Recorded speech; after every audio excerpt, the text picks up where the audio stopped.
Hello students, हम आशा करते हैं कि आप अच्छे से होंगे, अपनी पढ़ाई अच्छे से कर रहे होंगे। आज की वीडियो में हम क्लास 9 प्रश्नावली 6.2 का पार्ट क्वेश्चन नंबर 4 का डिस्कशन करेंगे, जिसमें आज का क्वेश्चन हमारा है, चित्र में यदि पी क्यू समानांतर to S T, P Q समानांतर टू एस टी, कोण पी क्यू आर बराबर 110 अंश और कोण आर एस टी बराबर 130 अंश है तो कोण क्यू आर एस क्या।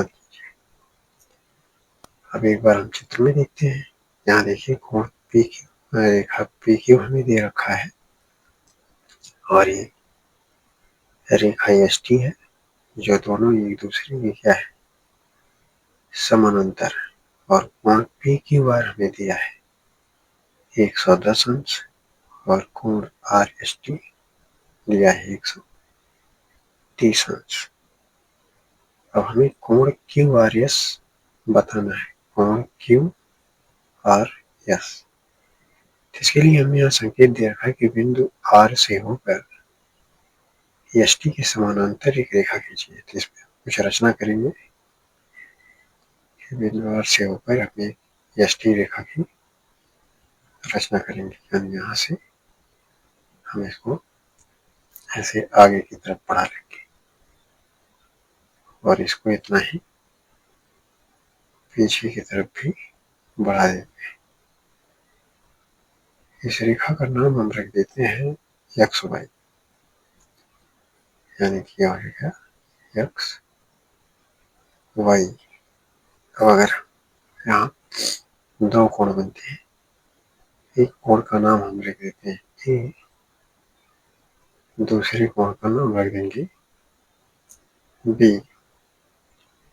अब हमें क्यू आर, कोण क्यू आर एस ज्ञात करने के लिए पहले में ए और बी का मान याद करना पड़ेगा। तो इस क्वेश्चन को हम कैसे सॉल्व करते हैं देखते हैं। तो हम लिखते हैं हल। यहाँ हम लिखेंगे एक्स वाई समानांतर टू पी क्यू, समानांतर टू एस टी, जो एक्स वाई है वो समानांतर है पी क्यू और एस टी के समानांतर है। तो यहाँ हम देखें जो कोण 110 है और ये है, इन दोनों का जो योगफल होगा वह 180 अंश होगा। 180 अंश क्यों होगा? क्योंकि दोनों एक रेखा की कई ओर बनने वाले अंतःकोण होते हैं और रेखा की दोनों एक ही ओर बनने वाले अंतःकोणों का जो योगफल होता है यह 180 अंश होता है। तो यहाँ हम लिख सकते हैं 110 अंश प्लस ए बराबर 180 अंश। और इनका कोण, दोनों कोणों का योगफल 180 अंश होगा, क्योंकि ये दोनों कैसे कोण है, अंतःकोण है। यहाँ से ए का मान हम आसानी से निकाल सकते हैं। यहाँ अगर ए को हम 110 को अगर हम दाहिनी साइड लेके जाएंगे तो माइनस हो जाएगा। तो यहाँ हम लिख देंगे 180 अंश माइनस का 110 अंश। इस तरह से ए का मान हमें मिल जाता है 70 अंश, यानी ए का मान हमें मिल गया 70 अंश। अब इसी तरह से हम दूसरा देखेंगे, दूसरी साइड का। तो इधर ये बी है और यहाँ कोण जो एक कोण एस है जो कि 130 अंश है। इन दोनों का जो भी योगफल होगा 180 अंश ही होगा, क्योंकि ये भी रेखा के कई ओर बनने वाले अंतःकोण होते हैं। इसको हम ऐसे लिख सकते हैं 130 अंश प्लस का बी बराबर 180 अंश। हमें 180 अंश है क्योंकि ये भी रेखा के कई ओर बनने वाले अंतःकोण होते हैं। अब यहाँ से बी का मान हम निकालेंगे, 130 अंश को दाहिनी साइड ले जाएंगे तो यहाँ हो जाएगा बी बराबर 180 अंश माइनस का 130 अंश। इस तरह से बी का मान मिल जाता है 50 अंश। बी का मान आ गया 50 अंश। हमें ए और बी का मान मिल जाता है। यहाँ ए का मान हमें मिल गया 70 अंश और बी का मान मिल जाता है 50 अंश। अब चूंकि हमें कोण क्यू आर एस का मान बताना है, क्वेश्चन में हमसे ये पूछा था कोण क्यू आर एस ज्ञात कीजिए। अब कोण क्यू आर एस बताना है। कोण क्यू आर एस बताने के लिए यह तीन कोणों का योगफल हो जाएगा। यदि इन तीनों कोणों का चूंकि एक ही रेखा पर बनने वाले कोण होंगे, कोण ए प्लस कोण क्यू आर एस प्लस कोण बी, यानी कि तीनों कोणों का जो योगफल होगा वह 180 अंश के बराबर होगा। तो इसे हम लिख लेते हैं कोण ए प्लस कोण क्यू आर एस और क्यू आर एस प्लस कोण बी बराबर 180 अंश। अब कोण ए और कोण बी का मान हम ज्ञात कर रखे थे, जो कि कोण ए का मान 70 अंश और कोण बी का मान 50 अंश था। अब यहाँ हम रख लेते हैं कोण ए का मान 70 अंश प्लस कोण क्यू आर एस बी का मान 50 अंश, 180 अंश आ जाता है। अब कोण क्यू आर एस का मान हमें बताना है, यहाँ हम लिखेंगे कोण क्यू आर एस प्लस इन दोनों को जोड़ेंगे 70 50 होते आएगा 120 अंश बराबर 180 अंश। इस तरह से यहाँ से कोण क्यू आर एस बराबर निकालते हैं तो आएगा 180 अंश माइनस का 120 अंश, यानी कि कोण क्यू आर एस का मान आ जाता है 60 अंश। कोण क्यू आर एस का मान 60 अंश आ जाता है। यही हमें याद करना था, जो कि हमारा आंसर हो जाता है। क्वेश्चन नंबर 4 हमारा पूरी तरह सॉल्व हो जाता है। अब चलते हैं क्वेश्चन नंबर 5 पर। क्वेश्चन नंबर 5 हमारा है, चित्र में यदि ए बी समानांतर टू सी डी है और कोण ए पी क्यू बराबर 50 अंश और कोण पी आर डी बराबर 127 अंश है, तो एक्स और वाई ज्ञात कीजिए। विजुअल्स यहाँ आप चित्र में देख सकते हैं कि जो ए बी समानांतर टू सी डी है, क्या एक लाइन दिया हुआ है ए बी, दूसरी जो रेखा है वो है सी डी, जो कि एक दूसरे के समानांतर है। तो जो कोण ए पी क्यू है, कोण ए पी क्यू ये दिया है 50 अंश और कोण पी आर डी दिया हुआ है 127 अंश और एक्स और वाई ज्ञात करने के लिए बोला है। एक कोण एक्स दूसरा कोण वाई हमें बताना है। अब इस क्वेश्चन को कैसे हम सॉल्व करते हैं, यदि हम यहाँ देखें तो जो कोण जो रेखा ए बी है और जो रेखा सी डी है, ये दोनों एक दूसरे के समानांतर है और जो रेखा पी क्यू है यह इसे एक तिर्यक रेखा इन दोनों रेखाओं को काट रही है।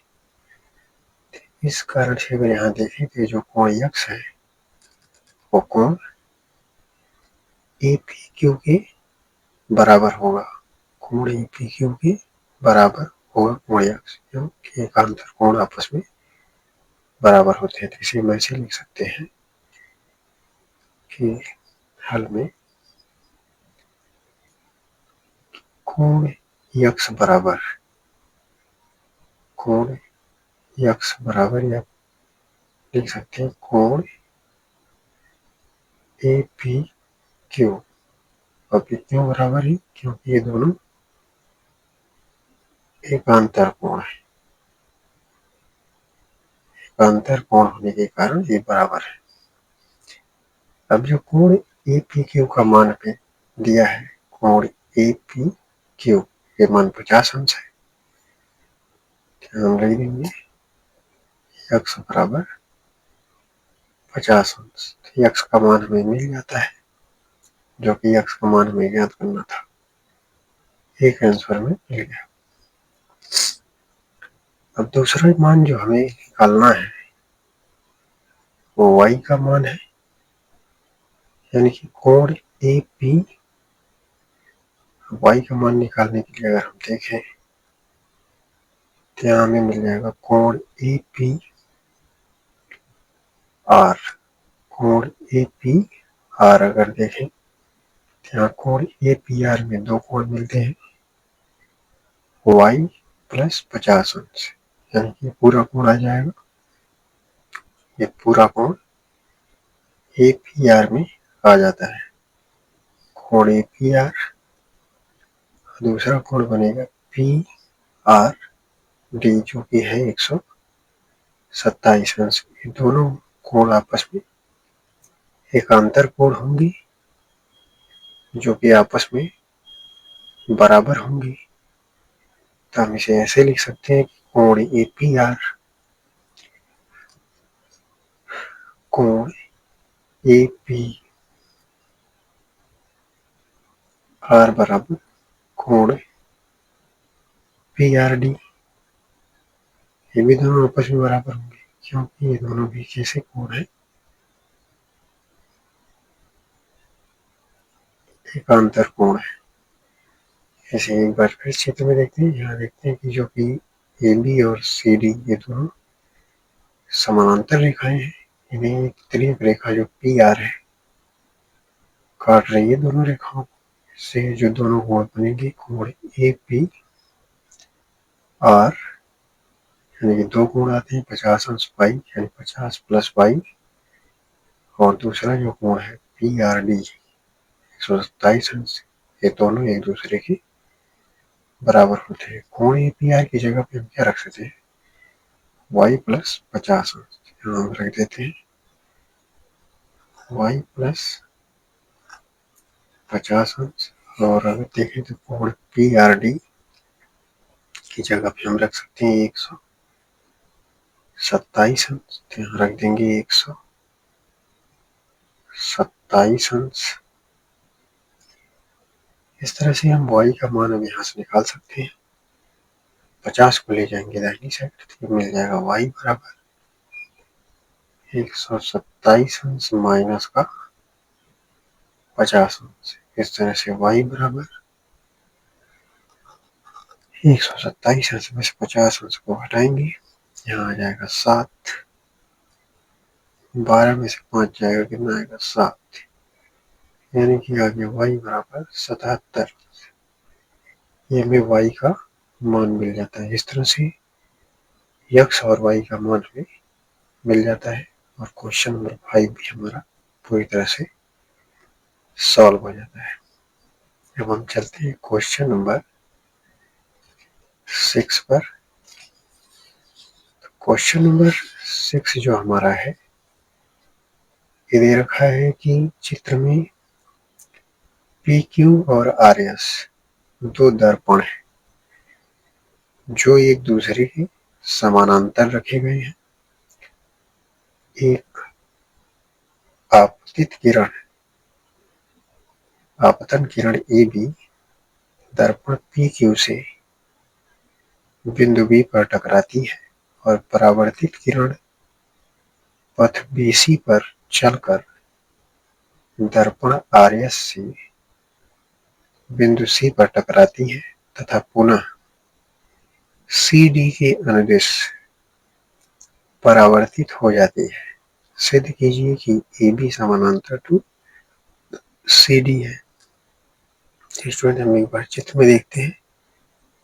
यहाँ आप देख सकते हैं यहाँ पे दो दर्पण दिया हुआ है। एक दर्पण PQ है और दूसरा दर्पण RS है, जो कि एक दूसरे के समानांतर रखे गए हैं। यहाँ एक आपतन किरण AB देख सकते हैं, जो कि AB जाकर के दर्पण से यहाँ बिंदु B पर टकराई है और फिर से परावर्तित होकर के यह BC पथ पर यहाँ पर गई हुई है, BC पथ पर, और बिंदु C पर टकराई है और बिंदु C से टकरा कर फिर पुनः CD के आगे से परावर्तित हो जाती है। अब हमें बताना है कि AB समानांतर टू CD है कि नहीं। इसमें हमें इसमें कुछ रचना करनी पड़ेगी। हम यहाँ बिंदु B से एक लंब डालेंगे, जो कि यहाँ से एक लंब ऐसे डालेंगे, जिसमें हम विज्ञान का नियम लगाएंगे। साइंस में आपने परावर्तन का नियम पढ़ा होगा। इस लंब का नाम रख देंगे BM। इसी तरह से बिंदु C से भी एक लंब डालेंगे, तो इसका भी नाम हम रख देंगे CN, यानी कि हमारा जो पहला लंब होता है वह P के ऊपर लंब BM होता है और यह RS पर लंब CN होता है। और इनसे बनने वाले कोणों का नाम भी रख देंगे। जो इनसे बनने वाले कोण हैं,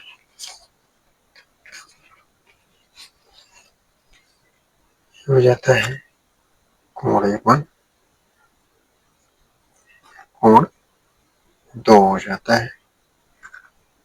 यहाँ बनता है कोण 3 और कोण 4 हो जाता है। इस तरह से इस पे हम लोग इसको लिखेंगे कोण। अब स्टूडेंट्स आपने विज्ञान परावर्तन का नियम पढ़ा होगा, तो वहाँ पर आपको ये बताया गया होगा कि परावर्तन आपतित किरण बराबर परावर्तित किरण होता है, आपतन कोण बराबर परावर्तन कोण होता है। तो ठीक उसी नियम के हिसाब से हम देखेंगे तो एक कोण 1 के बराबर कोण 2 होगा, और यहाँ भी देखें कोण 3 के बराबर कोण 4 होगा, क्योंकि यहाँ ये आपतित किरण है और ये परावर्तित किरण है। तो आपतन कोण बराबर परावर्तन कोण होगा। तो हम इसे ऐसे पहले इसका रचना लिख लेते हैं। हमने जो रचना किया है वह जो BM है और लंब है, BM लंब है P के ऊपर, और जो CN है वो लंब है RS पर। CN लंब है RS पर, और कोण 1 जो है वो बराबर है कोण 2 के, और जो कोण 3 है वो कोण 4 के बराबर है। इस नियम से परावर्तन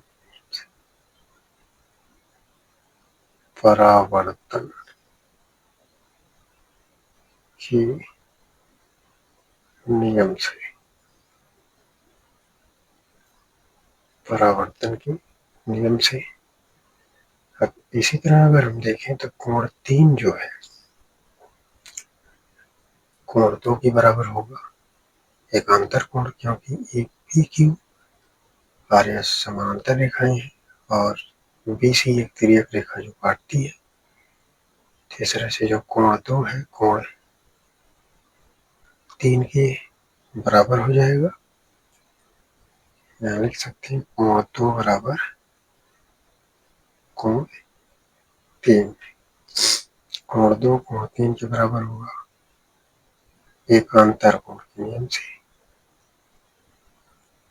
एकांतर कोण, अब इस तरह से हम देखें तो कोण 1 कोण 2 के बराबर है, तो इसको ऐसे हम लिख सकते हैं कोण 1 बराबर कोण 2।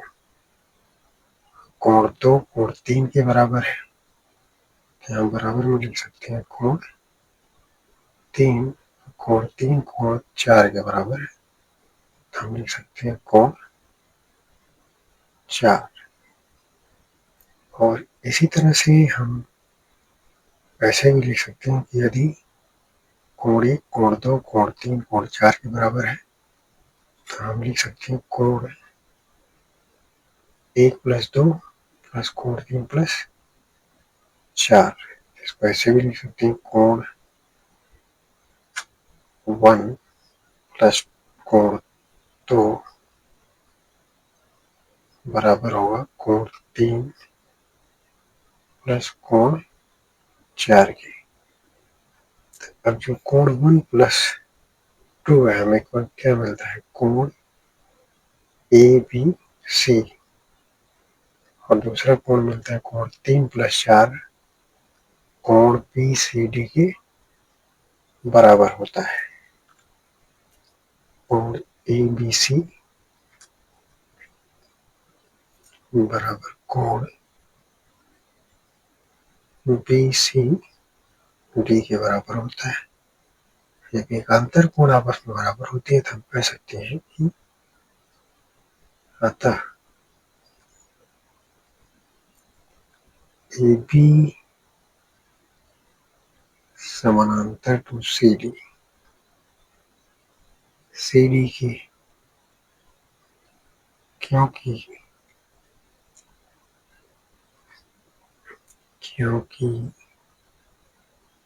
एकांतर कोण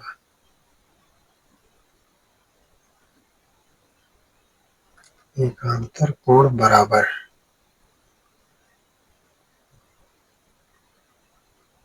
एकांतर कोण बराबर है। ये क्वेश्चन भी हमारा पूरी तरह से सॉल्व हो जाता है। हम आशा करते हैं कि आपको सारे क्वेश्चन समझ में आए होंगे। वीडियो को लाइक करें, चैनल को सब्सक्राइब करें। हम मिलते हैं नेक्स्ट वीडियो में नए क्वेश्चनों के साथ। धन्यवाद।